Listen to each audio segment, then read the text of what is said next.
Okay, guys, ito na ang aking pizza pie. Nilagyan ko muna ng tomato sauce. Ito, pang pizza pie talaga ito. Ito. Ayan. Basa mo sa Hebrew, rotem le pizza. Okay? So, nilagyan ko dito. Tapos, ang sunod, nilagay ko ang tuna. Ito. So, ito, mabasa mo sa Hebrew, ha? Tuna bashemen. Kaya ito nga siya. Ayan. So, yan ang pangalawa kong nilagay. Tapos, ito ang bagong version, ha? Gilas version of pizza pie. At ito ang red and yellow paper. Ngayon, ang final, yun ang pinakamasarap na ang aking grated cheese. Yun, damihan ko talaga. Hindi naman commercial to eh. So, ayan, damihan talaga para magiging cheesy. Cheesy. Ayan. So, ayan na ang aking pizza pie mamaya. Yan, guys. Ako lang kakain dito. Wala naman akong kasama dito eh. Kulak. Kaya, mag-craving ako. Ayan. Ayan.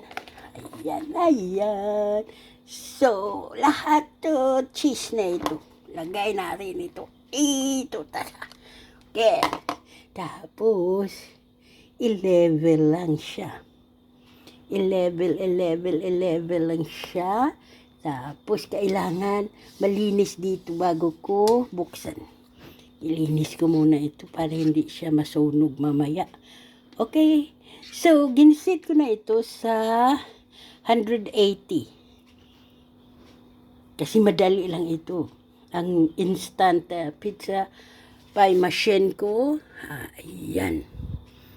Kaya, alam mo guys, pag may binibigay sa amin na sa trabaho ko na parang ano yan siya, parang card yan siya na nagkahalaga ng 50 shekel. So yan ang aking parang gift namin. Pagkatapos, yan, binibili ko nitong mga machine. Ayan. So pili ka lang kung anong mga machine ang i-ano ko. So, ito, i-close ko na siya. Tapos,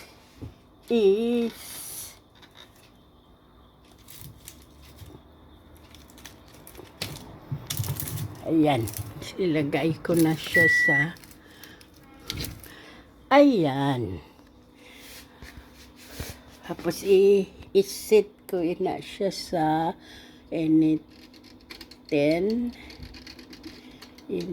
mga ilagay lang muna natin sa 20 minutes ang heat niya.